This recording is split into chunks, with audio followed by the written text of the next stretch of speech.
آپ دیکھ رہے ہیں سیرت النبی انٹرنیشنل فورم، قسط نمبر 85۔ بعثت نبوی صلی اللہ علیہ وآلہ وسلم سے قبل ترقی یافتہ ممالک کی گمراہیوں کا لرزہ خیز تذکرہ۔ جزیرہ عرب۔ بنی مضر کے دو بیٹے تھے، قیس ایلان اور الیاس۔ قیس ایلان کی اولاد سے دو مشہور قبیلے ہوئے، حوازن اور سلیم۔ حوازن میں سے ایک قبیلہ بنی سعد ہے جو سعد بن بکر کی اولاد سے ہے۔ اس قبیلے کے ہر فرد کو سعدی کہتے ہیں۔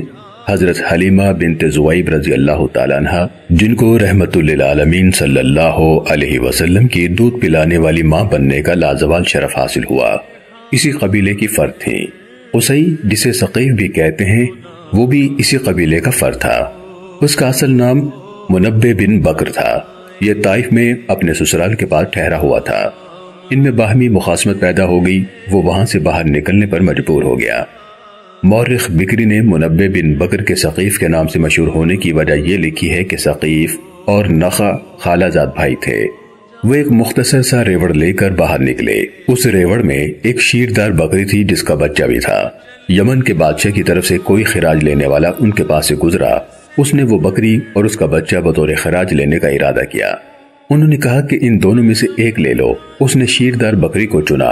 انہوں نے کہا کہ ہم بھی اس کے دودھ پر زندگی بسر کرتے ہیں اور اس کا چھوٹا بچہ بھی اسی دودھ پر پل رہا ہے، اس لیے اس کو رہنے دو، کوئی اور بکری پسند کر لو۔ اس نے انکار کیا۔ دونوں نے آنکھوں میں ایک دوسرے کو اشارہ کیا۔ ایک نے کمان میں تیر رکھا اور اس کے قلب میں پیوست کر دیا۔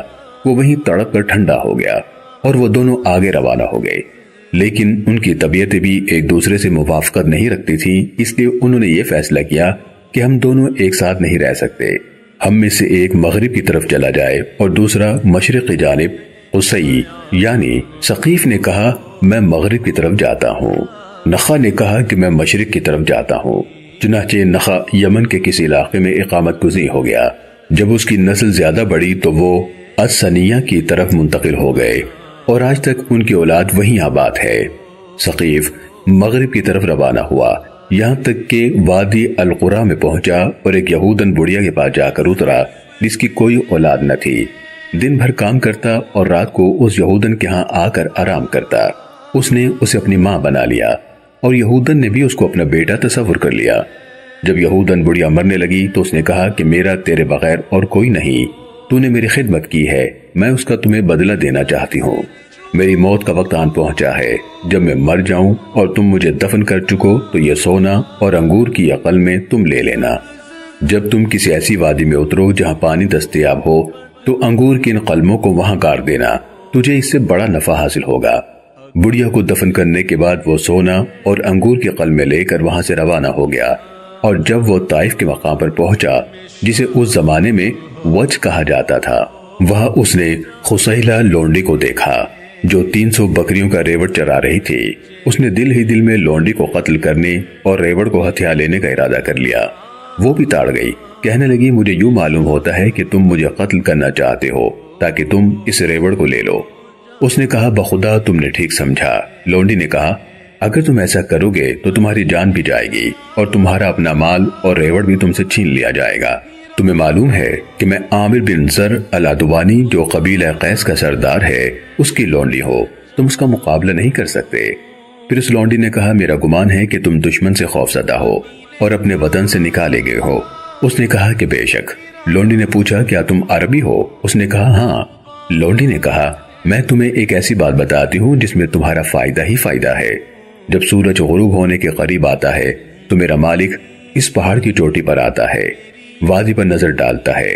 اگر وہاں سے کوئی آدمی نظر نہ آئے تو وہ اپنی کمان پر اپنا ترکش اپنے کپڑے ایک چٹان پر رکھ دیتا ہے، پھر وادی میں اتر جاتا ہے، قضاء حاجت کے بعد استنجا کرتا ہے، پھر اس چٹان کے پاس پہنچ کر اپنے کپڑے اور کمان اٹھا لیتا ہے۔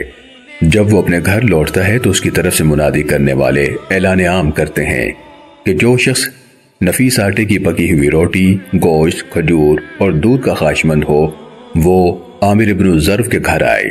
یہ اعلان سن کر اس کی قوم اس کے گھر پہنچتی ہے اور اس کے دسترخوان پر رکھے ہوئے لذیذ کھانوں سے لطف اندوز ہوتی ہے۔ جب وہ اپنے کپڑے اور کمان چٹائی پر رکھ کر وادی میں نیچے اترے تو تم چپکے سے اس چٹان کے پیچھے چھپ جانا۔ اور اس کے کپڑوں اور کمان کو اٹھا لینا۔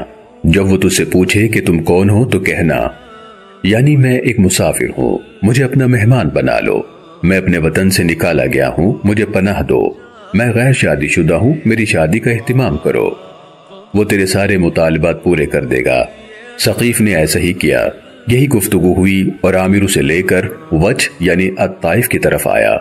حسب معمول منادی کرنے والے نے اعلان کیا کہ جو شخص شراب، گوشت، کھجور اور دودھ کا خواہش مند ہے وہ عامر ابن ظرف کے گھر تشریف لے آئے۔ چنانچہ ساری قوم جمع ہو گئی۔